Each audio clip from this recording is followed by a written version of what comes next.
The Galactic Military Academy's training grounds sprawled across the moon of Tethys 7, a barren landscape perfect for combat simulations. Instructor Vexlar, a towering Krathi with scales that shimmered like oil in sunlight, surveyed his mixed-species class with barely concealed disdain. His multifaceted eyes lingered on the two humans standing among the recruits, Sarah Chen and Christopher Hayes. "Today's exercise is simple," Vexlar announced, his translator converting his clicking speech into standard galactic. "Grenade assault course. You will navigate the obstacles while defending against projectile attacks. The grenades are training models. They emit marker gas instead of shrapnel. Get marked. You fail." Christopher stood among the other cadets, a standard-issue launcher magnetically locked to his forearm. He was typical for human males, broad-shouldered, confident, with that peculiar Earth swagger that annoyed half the species in the academy. Sarah stood 3 positions away, smaller in stature, her dark hair pulled back in a regulation bun. Most species underestimated humans, but they especially underestimated human females. The course began. Cadets scattered across the terrain, taking positions behind synthetic barriers and rocky outcroppings. The Vrelian cadets used their natural camouflage, blending with the environment. The insectoid Chiracs relied on their speed, skittering between cover points with unnerving agility. Christopher had stationed himself behind a reinforced barrier with a clear sightline across the central path. He'd been watching Sarah navigate the course with an efficiency that bordered on preternatural. She moved differently than other species humans had, this peculiar way of processing spatial awareness that the Academy's xenophysiologists still couldn't fully explain. He loaded a training grenade into his launcher, tracking her movement. The competitive fire in his chest burned hot. She'd outperformed him in the last 3 exercises, and his pride demanded he even the score. As Sarah vaulted over a low wall, Christopher calculated the trajectory and fired. The grenade arced through Tethys 7's low gravity, tumbling end over end in a perfect parabola. It would detonate 2 meters from Sarah's position, a direct hit by any measure. Christopher allowed himself a slight smile. What happened next would be analyzed in Academy tactical reviews for years to come. Sarah's head snapped toward the incoming projectile with reaction speed that shouldn't have been possible. Her body was already moving before conscious thought could intervene, that same peculiar human trait called instinct that other species found simultaneously fascinating and terrifying.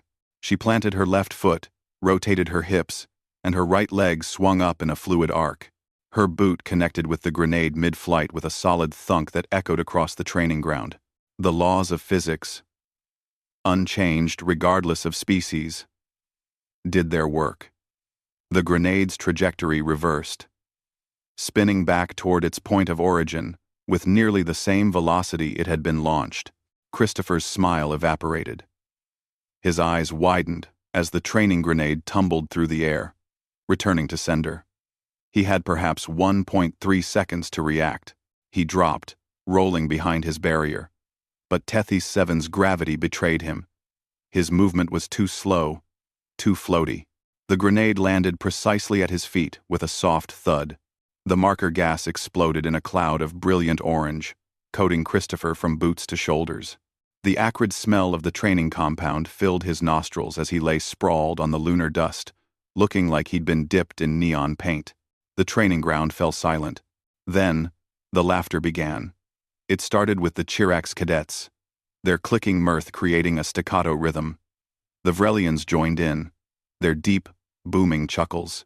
Even the normally stoic Krathi instructors couldn't suppress their amusement. Instructor Vexlar approached Christopher's position, his scales rippling with what might have been satisfaction. "Cadet Hayes, explain what happened." Christopher pulled himself up, orange marker gas still dripping from his uniform. "I launched a grenade at Cadet Chen, sir. And then? She kicked it, sir. She kicked it," Vexlar repeated, his tone suggesting this was the most absurd thing he'd heard in his 40 cycles of service. "Mid-flight. Yes, sir." Sarah had completed the course and stood at attention near the instructor. Her expression remained carefully neutral, but Christopher could see the hint of amusement in her eyes.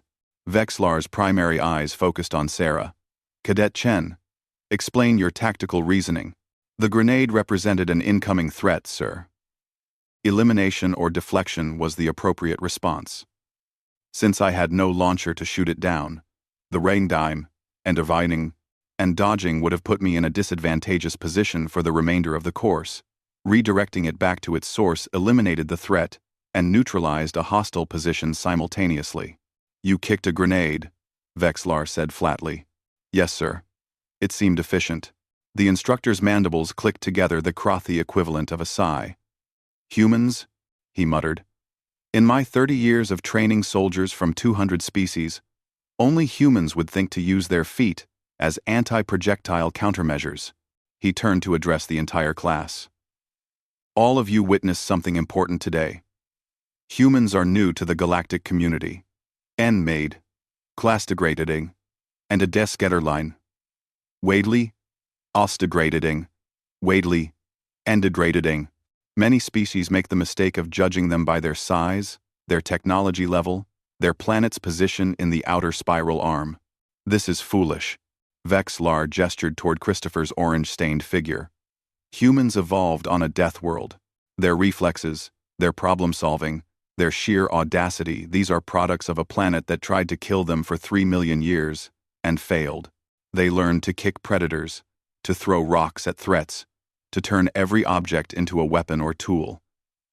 They do not think like we do. 1. He fixed his gaze on Sarah. And human females? They are not the diminutive, fragile creatures some species assume. They evolved alongside human males, facing the same predators, the same challenges. Underestimate them at your peril. Christopher finally found his voice. Permission to speak? Sir? Granted. That was an incredible kick. Sarah's neutral expression finally cracked into a small smile.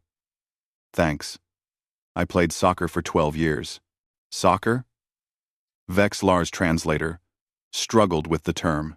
A human sport where you kick a ball into a goal, Sarah explained. No hands allowed. The instructor's scales rippled again. A sport. Of course it was a sport. Humans turn everything into training, even their recreation. He waved a clawed hand dismissively. Cadet Hayes. Go decontaminate. Cadet Chen. Excellent reflexes. The rest of you remember what you witnessed. Never underestimate humans. And never, ever give them an excuse to show off. As the class dispersed, Christopher walked alongside Sarah toward the decontamination units, still dripping orange marker compound. You know I'm never going to live this down, right? He said. Sarah grinned. Probably not. But look at it this way. You're going to be a legend. The guy who got grenade kicked by a human. Great. My legacy. Could be worse. At least you're famous. Christopher couldn't help but laugh. Around them, the alien landscape of Tethys 7 stretched to the horizon. And above, the gas giant it orbited hung in the black sky like a jewel. They were light years from Earth, training alongside species humanity had only known existed for a few decades. But in that moment, covered in orange training compound, and walking beside a woman who'd just performed an impossible feat with casual grace, Christopher felt oddly at home. Humans might be the newcomers to the galactic community, but they were making their mark, one kicked grenade at a time.